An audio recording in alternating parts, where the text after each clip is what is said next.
I used to believe silence was strength, that if you held something tightly enough inside, it would eventually stop burning. That pain, unspoken, became manageable, like a closed wound no one could touch. I held on to that idea for most of my life, and because of it, I lost her. Not in a dramatic way, not through betrayal or a storm of shouting. I lost her slowly, by degrees. With every moment I swallowed instead of speaking, with every time I chose pride over presence. There were nights she sat beside me on the couch, her fingers brushing mine, waiting, though she never said it, for a softness I never let her see. And I knew it. I felt the weight of her waiting. But I told myself it wasn't the right time, or that she already understood, or that words weren't needed after all these years.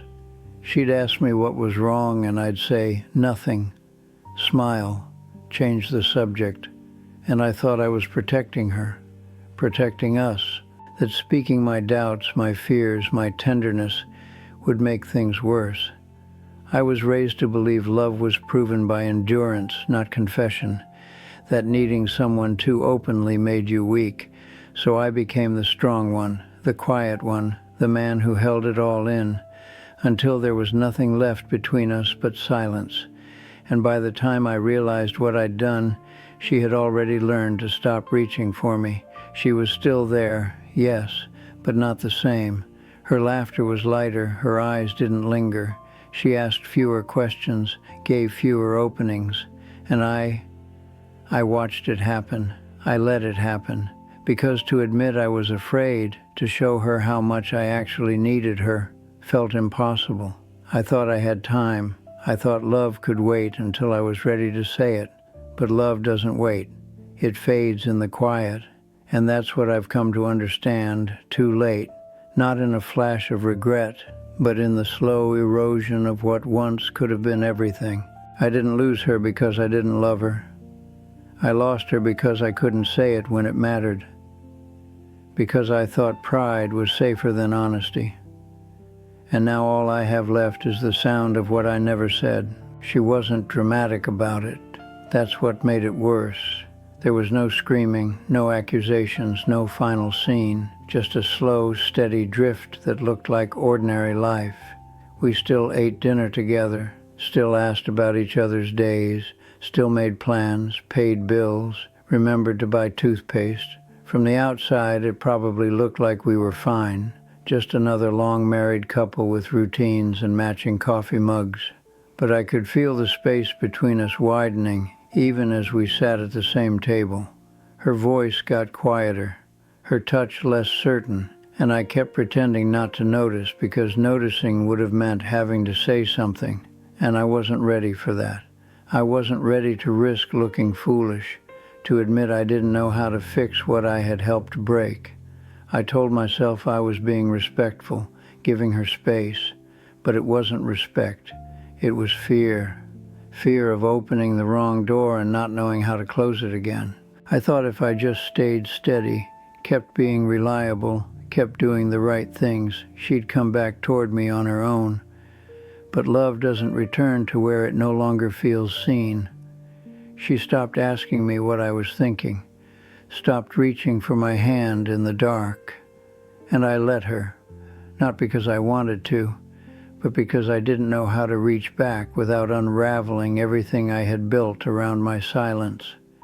There's this myth we carry, that if someone really loves you, they'll wait forever, that they'll always understand, but people don't vanish all at once. They go quietly, piece by piece, and when you finally notice they're gone, it's because there's nothing left to hold. That's the part no one warns you about, not the heartbreak, the hollowness that comes from realizing you had everything and said nothing. I played the role well. I showed up. I provided. I remembered the things husbands are supposed to remember. Anniversaries, grocery lists, the way she liked her tea. I fixed things before she asked. I kept the house warm in winter and locked the doors at night. I made sure she never had to worry about the practical parts of life, That was how I showed love. That was what I understood. But love isn't a checklist. It's not the way you fold the towels or change the light bulbs without being told. Those things matter, but only when they grow from something deeper. And for me, that deeper thing, I don't know if it ever fully formed. I knew how to be dependable. I didn't know how to be open. I mistook effort for intimacy. I thought that if I kept the machine running smoothly, it would be enough. That presence was the same as connection, but she didn't want a maintenance man. She wanted to be seen, touched, felt, and I didn't know how to give her that without unraveling. I remember once, we were sitting outside late summer, the sky just starting to turn. She reached for my hand quietly, without looking at me, and I hesitated just for a second, just long enough, and she pulled it back, smiled like it was nothing, but I knew. That pause, that was the gap between us. Not big enough to notice from the outside, but deep enough to drown 100 quiet moments like that. I performed the role of a husband, and I believed that was enough, but a role isn't a feeling, and eventually she stopped playing hers too. There's a thing people say, that the one who stays silent always knows more. I don't know if that's true, but I do know what silence protects. It shields you from judgment, from looking foolish, from having to explain why something that should feel natural doesn't. That's why I kept quiet, not because I had nothing to say, but because I didn't know how to say it without breaking something in myself. I watched her wait. I saw the way she'd lean slightly forward in conversations, giving me room to step in. I never did. I'd nod, offer a sentence or two, then retreat into the safety of tasks. I thought love was shown by being steady, by not making waves. But all I did was let the water go still until nothing moved between us. I knew she needed more, not grand declarations, not gifts or poetry, just the truth, the small truths, like, I'm scared you'll stop trying, or, I don't know how to love without losing control. But those words stayed locked inside me, too wrapped in fear to come out. I told myself, you don't want to say something you'll regret, but the regret came anyway, not from what I said, from what I never dared to. She deserved someone who could say, I need you, out loud. Instead, she got someone who built walls and called them boundaries. And over time, she stopped knocking. That's what no one tells you about silence. It doesn't just protect you, it starves the people who love you. I think people imagine pride as something loud, chest out, chin high, defiant. But the kind of pride that ruins things isn't loud. It's subtle. It's the voice that says, don't say that now, it'll make you look weak. It's the moment you feel something rising in your chest, something real, soft, even trembling, and you swallow it instead. Not because you don't care, but because you don't want to be the first to admit you're unsure. I lived most of my life that way, not proud like a lion, proud like a man who's afraid of his own reflection. I thought that if I kept my emotions folded tight, if I stayed in control, she would stay too, that my restraint would make me reliable, safe, but no one falls in love with a wall, and no one feels close to someone who never opens the door. I remember a night, nothing special, just a Tuesday or maybe a Thursday, and she came into the room with that tired softness in her eyes, the kind people have when they're still hoping you'll surprise them. She sat next to me, close enough to feel the warmth off her arm. I could tell she was carrying something, a worry, a feeling, a thought she hadn't spoken all day. And instead of turning to her, instead of asking, what is it, and really meaning it, I nodded at the TV and said, this is the part I like. She didn't press. She never pressed. She just leaned back, nodded once, and watched with me. But her body changed. Her presence dimmed. And I told myself I'd ask her after, later. when the moment felt better, but it didn't come back. That's the thing no one warns you about, how fragile a moment really is, how easily it slips away, and how years can pass without you ever finding your way back to it. I told myself I was keeping the peace, that silence was mercy, but what I was really doing was hiding behind routine, behind the image of a man who always had it together. I didn't raise my voice, I didn't drink, I didn't leave. I did all the things a good man is supposed to do, and I used that checklist as armor. Every time she pulled away, I'd say to myself, "I'm here, aren't I?" As if presence was the same as connection. It's not. You can share a bed with someone and still be galaxies apart, and we were. Not because we didn't love each other, but because love needs air. It needs sound. It needs the uncomfortable sentences, the trembling starts, the truth when it's still raw, and I never gave her that. I waited for her to ask the right question, so I wouldn't have to volunteer the answer. I waited for her to break the silence, so I wouldn't have to be the one to risk saying too much. And in doing that, I slowly taught her that I couldn't be reached, that whatever lived inside me wasn't meant to be shared. So she stopped trying, and I let her, because letting her drift felt safer than saying something wrong. I used to believe that love, if it was real, would endure anything, that it didn't need to be spoken every day, that it would just last. But that's not how love works. Love doesn't sit quietly in the corner waiting to be acknowledged. It wilts, it dims, it asks for small things, attention, presence, courage, and when it doesn't get them, it fades. Not all at once, not in a single argument, but in the long stretch of days where nothing is said, where glances don't meet, where someone goes to bed hoping to be held and wakes up colder than the night before. I gave her every reason to believe I was fine, that I didn't need comfort, that I didn't have anything inside me worth uncovering. And when she finally stopped asking, I told myself it was peace. It wasn't. It was absence. It was the echo of 100 words I never said. Words like, "I'm scared. I don't know how to be what you need. Please don't give up on me." But by then, it was too late. The silence had hardened, the distance had settled, and love, real, messy, imperfect love, doesn't survive in airtight rooms. I loved her. That's the part I need to say first, even if it sounds like a contradiction now. I loved her, not with fire or poetry or dramatic declarations, but with the steady certainty of someone who thought love meant staying. I chose her. I built a life around her. I made her my home.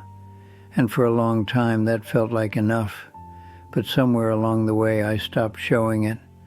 Not in obvious ways. I didn't betray her. I didn't leave. I just let the expression of that love grow quiet, faint. I assumed she knew, assumed she could feel it under the surface. But love that isn't spoken, that isn't renewed, begins to feel like absence.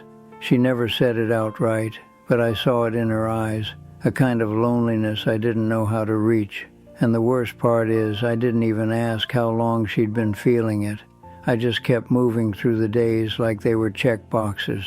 We became a system, efficient, familiar, but I stopped really looking at her. I saw the tasks, the habits, the things we needed to get done, but I stopped seeing her. The way she started pausing before speaking, as if testing whether I was really listening. The way she began to stay up later than me, as if trying to steal a piece of the night that didn't include my silence. I loved her, but I made her feel alone, not because I wanted to, but because I was so wrapped up in my own idea of love as duty, I forgot that love is also attention, curiosity, the willingness to ask, "How are you really?" and mean it. I told myself I was being strong, that by not burdening her with my own doubts or fears, I was protecting her. But what I was really doing was pulling away. piece by piece. And she noticed. Of course she noticed. People always do. They just don't always say it. Sometimes they hope the silence is temporary. Sometimes they wait for you to come back. But waiting isn't the same as being held. And she waited so long that she finally stopped. Not with anger, not even with words, just with a quiet detachment that grew over time, like ivy over a wall. I felt it, I knew it, and I still said nothing. Not because I didn't care, but because I didn't know how to reach across the space I had created. The shame of it, the sharp, metallic taste of having hurt the person you most wanted to protect, it stays with you. It seeps into the smallest moments, brushing your teeth, making coffee, seeing her side of the bed still smooth in the morning. You begin to understand that presence isn't love unless it's alive, unless it looks, listens, leans in. And I hadn't done any of that in a long time. I had become dependable, predictable, but not present. And when I finally realized that, when I saw her looking at me like someone she used to know, I felt the weight of all the moments I could have reached for her and didn't. I loved her. I still do. But love unspoken becomes memory, and memory can't hold you at night. It can't laugh at your jokes or meet your eyes across the table. It just sits there, quiet, heavy, a proof of what once was and what you never let grow. I don't know the exact moment I realized she was gone. Not physically, that came later, but gone in the quiet, irreversible way that people leave you while still sharing the same space. I think I began to feel it in the silences that no longer felt gentle, in the way she'd respond with soft nods instead of words, in how she stopped correcting me when I got something wrong, as if my errors no longer touched her life. There wasn't a fight. There was no final plea, just a stillness I couldn't name. And I remember standing in the kitchen one evening watching her slice apples with the same rhythm she always had, and thinking, she doesn't look at me anymore. Not the way she used to, not with recognition, not with that quiet curiosity that once made me feel seen. And the worst part wasn't that I had lost her. It was that I had no idea how long ago it had happened. That's the cruelty of silence. It erases time. It blurs the moment you cross the line from presence to absence. I tell myself I did what I could. I stayed. I provided. I was faithful. But when I picture her now in my mind, I don't see a woman who is asking for perfection. I see someone who waited for me to be human, to speak, to falter, to admit fear. And I gave her none of that. I gave her structure, order, a life where nothing spilled over the edges. But people need mess. They need to know they matter enough to disturb you. And I didn't let her disturb me. I kept her outside the part of me where the real things lived. And when she finally stopped trying to get in, I told myself it was peace. It wasn't. It was resignation. When she got sick, she never made a fuss. Of course she didn't. That was her way. Even pain she carried quietly. And I watched her body begin to shrink, her voice thinning like the last pages of a book. And I still couldn't say what I needed to say. I brought her soup. I fluffed the pillows. I adjusted the blinds so the light wouldn't hit her face too harshly. But I didn't say, I'm scared. I didn't say, I don't know how to do this without you. I didn't say, I'm sorry. I just stayed useful, efficient. I held her hand when she let me. But I didn't let her see the ache in my chest, the panic growing behind my eyes. I told myself I was being strong for her. But maybe strength would have looked like falling apart even just once. Maybe it would have looked like kneeling beside her and telling her I had failed, that I had been afraid all along, that I didn't want to carry this silence into the rest of my life. But I didn't. And when she died quiet, just like everything else, she took that last chance with her. I didn't cry at the funeral. People said I was brave, composed, the pillar. But I wasn't anything. I was hollow. I stood there in my suit, shaking hands, nodding at memories people offered me like small gifts. And all I could think was, you don't know who she was. Not really, and neither do I. I had lived beside her for decades, and still missed the part of her that needed to be held, not managed, needed to be heard, not solved. She left me with so many questions, not about her, about myself. What else had I missed? What had I become while I was busy being reliable? Who was I now, in this house that echoed louder with her gone than it ever did when we were silent together? That's what I sit with now, not guilt exactly, something colder, something quieter, the knowledge that I never let her meet the real me, not because I didn't want to, but because I didn't know how. And now there's no one left to try with, no one left to say it to, just me, the man who stayed but never stepped closer, the man who was always in the room but never fully in the moment. And all I can do now is sit in that truth, not fix it, not explain it, just carry it. I don't tell this because I want anything back. There's nothing to give me now. No one to hear it except the walls and the old wood that creaks when I move too suddenly. I'm not asking for understanding. I'm not trying to redeem myself. That ship is gone, and I didn't even wave as it left. I'm saying this out loud because silence is heavier when you carry it alone, and mine has calcified, turned into something that hums beneath every quiet morning, every meal for one, every time I reach for a voice that doesn't answer. I see her sometimes in dreams, not young, not glowing, just here, standing in the doorway with that same patient face. And in the dream, I always reach out, always say the thing I never said, but I wake up with my mouth closed, same as always.